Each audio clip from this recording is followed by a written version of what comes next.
Ja, wo soll ich da anfangen zu erzählen? Fast 2 Wochen mit dem Campervan in Nordnorwegen unterwegs. So viel mit meiner Tochter erlebt, diese Fahrt wird für immer in unseren Erinnerungen bleiben. Allein schon deshalb, weil wir wohl die heißeste und sonnigste Phase am Polarkreis erlebten. Und auch wenn es hier keine weltbewegenden Ereignisse gab und ich keine gefakten Stories erzähle, empfehle ich jedem, so eine Reise mit dem Camper durch Norwegen zu erleben. Bilder sagen zwar mehr als Worte, doch manche Sachen im Leben kann man nur an eigener Haut erfahren. Bring aber Zeit mit. Die Distanzen in Norwegen sind gewaltig, die Höchstgeschwindigkeiten aber niedrig. Wir sind 3400 Kilometer von Westnorwegen nach Nordnorwegen und zurückgefahren. Gerne wären wir an manchen Orten länger als 1 bis 2 Tage geblieben, aber unsere Zeit war so knapp bemessen. Ich empfehle daher mindestens 4 Wochen einzuplanen.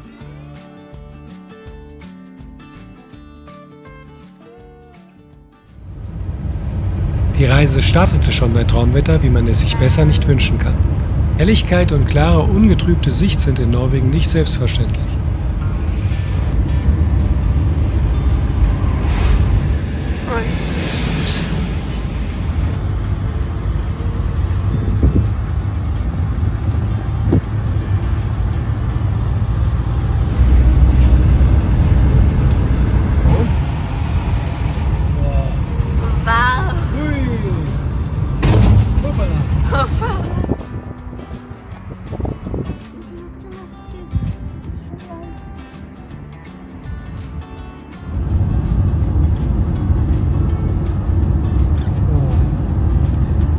Das schön. Wer konnte, der planschte im Wasser. An vielen Flüssen, die von Regenwasser sich speisen, sah man allerdings Wassermangel.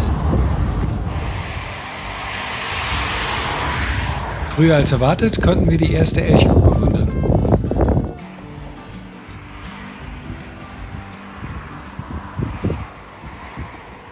Wunderschöner See auf dem Dovrefjell. Und hier scheint es mir zu wimmeln von kleinen Saiblingen. Nee, das sind keine Saiblinge. Was sind das denn? Auf 920 Meter im Dovrefjell. Das ist das Zeug übrigens, was die Rentiere so gerne fressen. Rentiere soll es hier geben, Moschusochsen, aber bisher haben wir nur eine Elchin gesehen. Liegt vielleicht daran, dass es wirklich extrem warm hier oben ist und dass die Tiere vielleicht etwas höher noch gezogen sind. Oder noch weiter ins Landesinnere. Nacht war trotzdem recht kalt, so 13, 14 Grad. Da hätte ich doch die Heizung besser im Camper angestellt. Ja, leider von Moschusochsen weit und breit nicht zu sehen. Hinter mir übrigens die Wagenburg. Das hätte ich auch nicht gedacht. Ich komme ja aus Westnorwegen, aus einer Ecke, wo wirklich gar nichts los ist. Mal sieht man einen Campingwagen und das ist meistens dann ein Guiding-Gast von mir. Und hier überall die Campingplätze in Anführungszeichen, also es sind nur Stellplätze, keinerlei Service, komplett belegt im Hochsommer. Tourismus wie in Spanien, krass, hätte ich nicht erwartet. Hier sehe ich bloß einen See, wie überall, alles voll mit kleinen Forellen.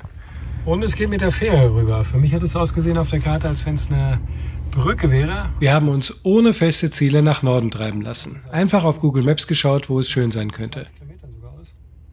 Wow. Und so wurden wir hier beim Überqueren des Trondheimfjords mit Walen überrascht. Nur welche Art? Die Norweger auf dem Schiff waren sich selber nicht einig. Manche meinten Schweinswale, andere meinten junge Schwertwale. Für Schweinswale fand ich die Tiere selbst und ihre Rückenflosse einfach viel zu groß. Ich denke eher, es könnte der kleine Schwertwal oder eben kleine Schwertwale gewesen sein. Was meint ihr? 28 Grad im Norden von Norwegen. An einem See, wahrscheinlich noch auf einer Höhe von 700, 800 Metern. Traumhafte Gegend hier, 2 Stunden nördlich von Trondheim. Mal gucken, wie es hier morgen aussieht. Jedenfalls sehr schöne Location. Es kommt Nebel auf, der Nebel des Grauens. Sehr schöne Stelle hier, tolle Strömung durch die Tide. Leider erfolglos, man sieht gelegentlich Lachse springen, allerdings nur so bis maximal 3 Kilo. Die meisten haben eher ein Kilochen, wenn überhaupt.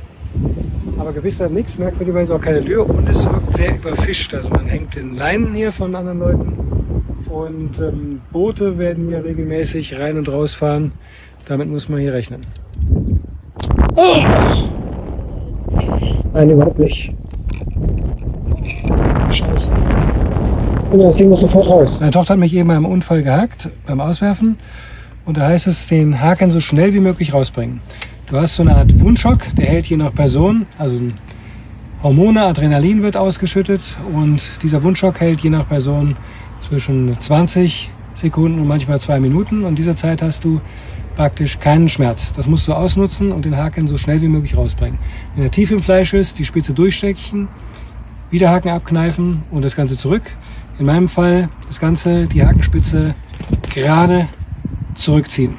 Natürlich hakt der Widerhaken so ein bisschen, aber man rupft das einfach raus und fertig. Das ist das Entscheidende, dass es so schnell wie möglich rauskommt. Ansonsten kommt irgendwann die Angst und dann natürlich der Schmerz.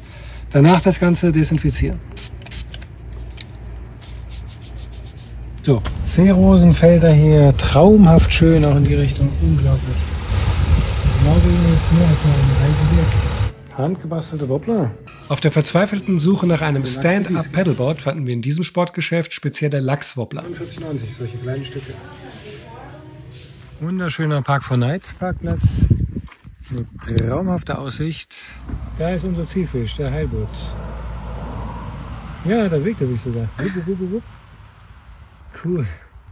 Den wollen wir fangen, bloß ein bisschen größer. Wir sind jetzt richtig in der Pampa. Hier soll es aber einen Park for Night Parkplatz geben. Jedenfalls sehr wild.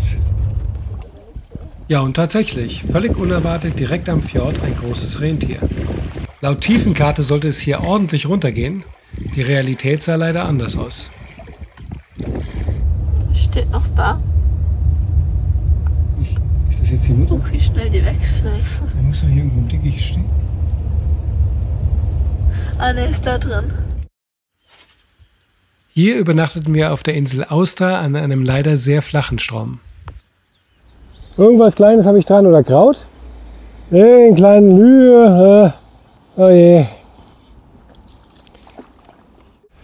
Ein Miniaturdorsch, aber viel zu klein. Land auf, Land ab gegen nur kleinen Fisch an den Haken. Gottchen. Oh, Baby. Nö, komm. Jetzt haben wir Stunden rumgeackert, um diesen wunderschönen Seeigel hier rauszukriegen. Ein Prachtexemplar. Und sind eigentlich davon ausgegangen, dass der schon versteinert und tot ist. Und als ich jetzt genau geguckt habe, sieht man hier an der Seite, der lebt noch, der Kamerad. Weiter geht es mit einer kleinen rostigen Fähre. Ich weiß nicht wohin, auf jeden Fall hoffen wir weiter Richtung Norden. Ja, man glaubt gar nicht, wenn man in Westnorwegen wohnt, mit all den Gletschern und Bergen, wie flach Norwegen sein kann. Hier in Nordnorwegen gibt es, obwohl man da Berge im Hintergrund sieht, endlose Flächen mit Landwirtschaft, teilweise Getreide. Das habe ich so auch noch nicht gesehen. Die Strömung lässt nach, die gehen jetzt gleich in die andere Richtung. Ne, den finden die scheiße. Warum finden die den scheiße? Das ist die Strömung bleibt jetzt stehen. Und jetzt geht es gleich in die andere Richtung. Jetzt haben wir in eine andere Richtung Chance. Weil die Flut jetzt zur Ebbe fällt.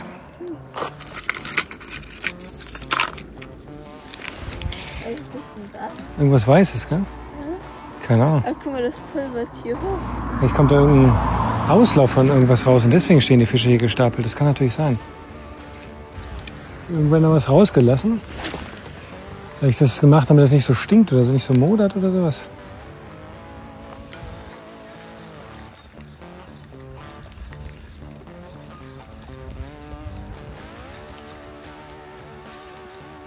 Ah, hier die Meerforellen, die stehen hier vorne im flachen Wasser.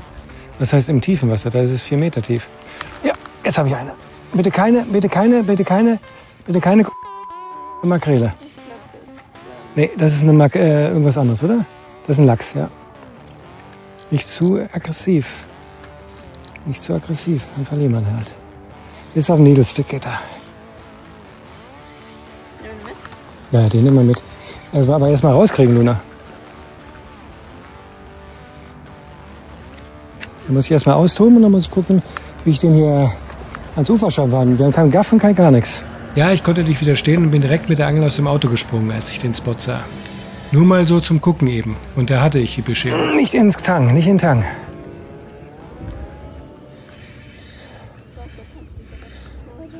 Ne, ist eine große, einfach nur eine Meerforelle. Schön. Kriegt die an Land geschleudert.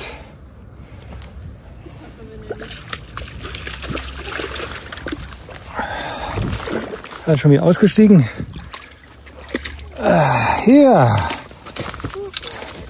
Was eine schöne Meerforelle. Jedenfalls freue ich mich. Leider auch von Lachsläusen total angefressen. Sieht man das? Ja. Ja. Aber unglaublich interessante Zeichnung. Habe ich bei uns in der Gegend noch nicht gesehen. Papa, was ist denn dieses? Ja, das ist vielleicht Farmlachs eben. Das ist alles von Lachsläusen angefressen. Aua, aber Ja, ja. Fisch. Kurbeln und gleichzeitig schlagen. Das ist so ein bisschen so ein Trick dabei. Auf den Spot bin ich durch Zufall gekommen, als ich mit dem Finger Richtung Norden auf Google Maps herumrutschte. Leider scheint er auch bei vielen Einheimischen bekannt, allerdings habe ich hier keine weiteren Fänge gesehen. Den Link findet ihr exklusiv im Bereich für Kanalmitglieder.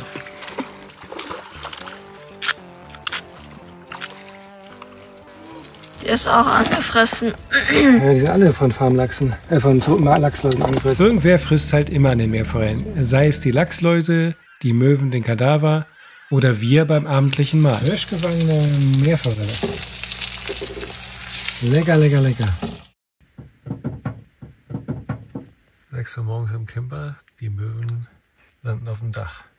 Ein Rudelfutteral bis 1,65 Meter, 1,70 Meter maximale Maß kann man sich hier oben in den Ducato in jeden Kastenwagen so reinhängen. Kann ich sehr empfehlen. Den Link dazu findet ihr in der Beschreibung unter dem Video. Am oberen Ende gibt es nochmal einen Schwamm und den will ich heute mal befischen, beziehungsweise heute Morgen mal befischen.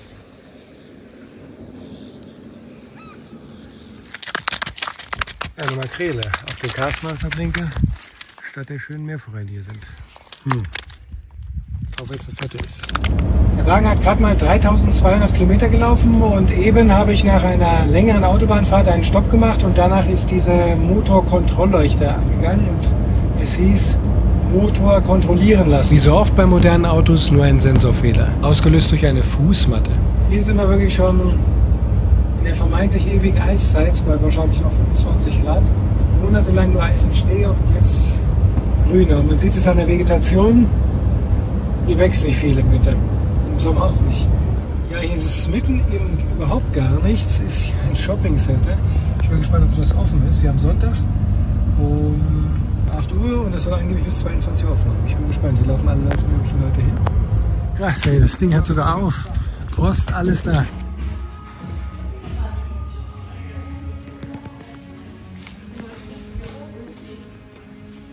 Ist ein Kinofilm zu sehen, kostenlos, und so sieht das Shoppingcenter im Winter aus. Diesen Film fand ich sehr aufschlussreich. Hier erfährt man, was es wirklich auf sich hat mit dem sogenannten Klimawandel. Hier sind wir am Polarkreis, am nördlichen Wendekreis der Sonne.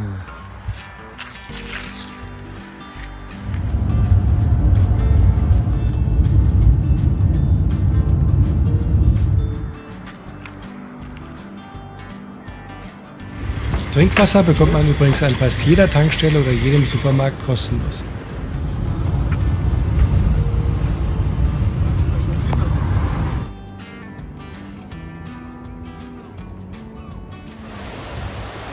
Ja, Wahnsinn. Heute Mittag haben wir hier noch gestanden, da kam das Wasser genau aus der anderen Richtung. Und ich komme vom Rhein zu Koblenz und ich weiß, was eine starke Strömung ist, besonders bei Hochwasser. Aber das hier, das sucht seinesgleichen. Das muss man wirklich gesehen haben. Der komplette Wahnsinn. Wer hier reinfällt, der hat verloren.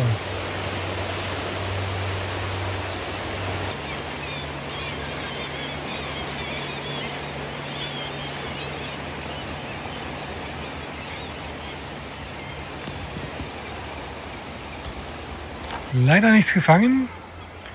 Hier ist wirklich überall Angler und Angler auch, aber dennoch lohnt sich das. Die Strömung hier, die ist unglaublich. Diese Strudel, die sich bilden,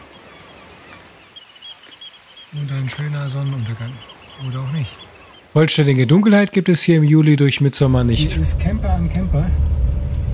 Von morgens bis abends steht an allen möglichen Stellen jemand angelt. Behindertengerechtes Angeln, das gibt es auch nur in Norwegen.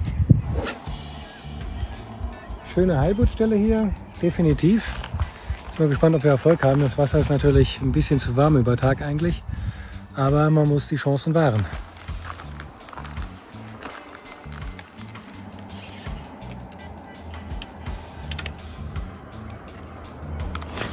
Die Luna hat endlich den ersten brauchbaren Fisch. Richtig zur Seite.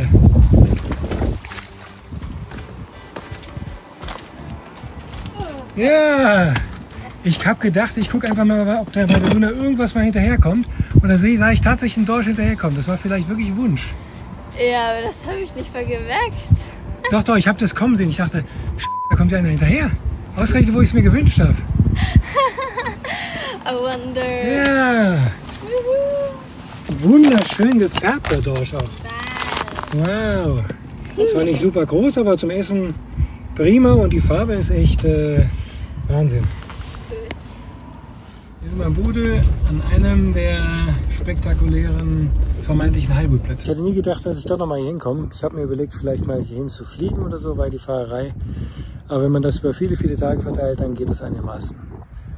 Und zwar da drüben hinter dem Schiff, praktisch auf der Seite schon auswärts. Das ist, glaube ich, so einer der typischen Spots, den man in vielen YouTube-Videos sieht. Wo wirklich große Quaite gefangen wird. Allerdings, ich weiß jetzt nicht, wie lang diese Mole hier ist, dieser sandige Vorbau. Da rechne ich mir eigentlich eher größere Chancen aus als da vorne drin, weil die Quaite ja, der Heilbutt ja eigentlich eher die Strömung bevorzugt. Mal sehen. Vielleicht fängt die Luna ein. 0 Biss, zwar mit großen Heilbuttködern, aber jetzt will ich doch mal schauen, was da unter Wasser los ist.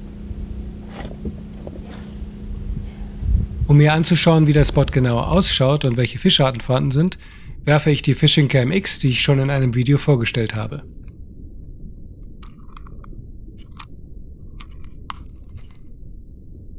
Grobsandiger Untergrund, Muschelbänke, hier und da ein paar Pflanzen, ideal für Heilbutt eigentlich. Zu sehen gibt es aber auf allen Würfen nur einzelne kleine Pollacks oder Köhler, wenn überhaupt.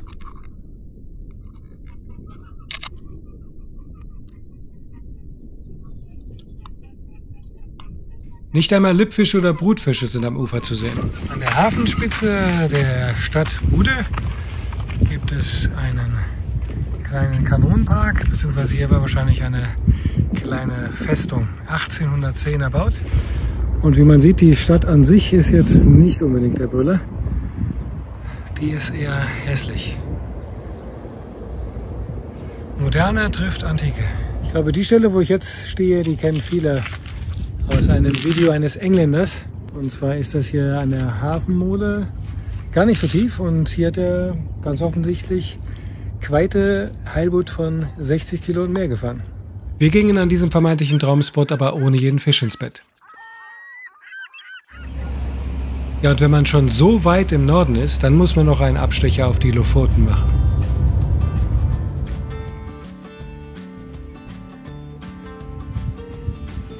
Ein altes, wohl verlassenes Fischerdörfchen. Die Kähne haben jedenfalls schon lange keinen Fisch mehr gesehen.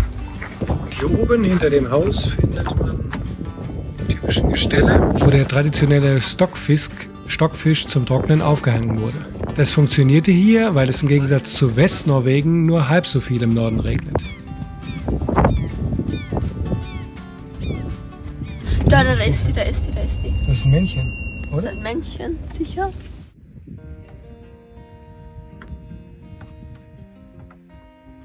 Dreh mal weiter und guck mal, was passiert gegen Uferrichtung. Ja, das sind wahrscheinlich kleine Pollacks oder sowas. Auf den Land- und Tiefenkarten hatte ich einen wirklich wunderschönen Spot gefunden, auch natürlich zum Angeln.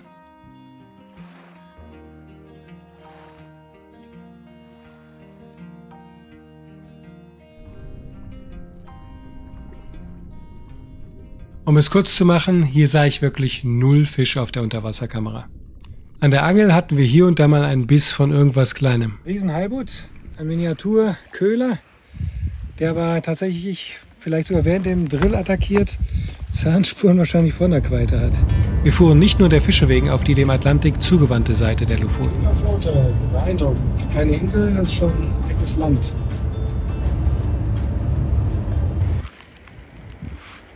Wirklich extrem beeindruckend, die Lofoten. Und das hier unten, das ist nicht etwa ein Fluss, der hier durchgeht, sondern es ist tatsächlich der Fjord.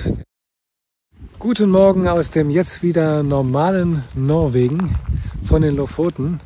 17 Grad, leichter Regen, Wind, so sieht es hier normalerweise aus. Und damit müsst ihr auch rechnen, wenn ihr nach Norwegen im Sommer fahrt. Denn das, was ihr auf den bisherigen Bildern gesehen habt, das war nicht normal, diese Hitzewelle. Unglaublich. Und momentan bin ich auch froh, dass es wieder normal ist, weil es war ganz schön anstrengend. Es ist halt doch sehr heiß, die Sonne brennt morgens auf den Camper und erhitzt den. Ich werde mal hier runter an die Lachsfarm gehen, wo wir gestern durch Zufall einen Stop gemacht haben und auch übernachtet haben. Und hoffe, dass ich zumindest jetzt mal bei diesen geänderten Temperaturen den einen oder anderen Fisch an die Angel kriege. Ja, und erster Wurf. Ich wollte eigentlich erstmal mit einem Disposable Lure, also mit einem Köder, den ich verschmerzen kann, einen Testwurf machen hier in der Fischfarm, weil da ja viele Netze sind. Und tatsächlich schon ein kleiner Dorsch. Beim ersten Wurf in mittlerer Tiefe. Ich bin gespannt, was weitergeht. Wenn ich da in Boudeux an dem klassischen Spot auf alles Mögliche 2 Stunden ohne jeden Biss war, da freut man sich hier schon über kleine Fische. Was haben wir diesmal? Bestimmt wieder ein kleiner Dorsch, oder? Nee, was? Ein kleiner Schellfisch. Ja, hallo, guten Tag. Hier ist ja alles Mögliche zu vertreten. Was haben wir diesmal? Scheint ja artenreich hier zu sein. Ich kurbel mal langsam hoch, dass man den kleinen Fisch wieder zurücksetzen kann. Bewegt sich gar nicht. Das scheint ein Dorsch dann zu sein. Ach du meine Güte. Mini-Seelachs gibt's auch. Großer See und direkt vor mir. Dorsch oder Bambino? Achso, da. Er hat Durst im Tank. Halt. Oder? Ui. Ein bisschen größer Dorsch, geht auch. Kann man auch haben.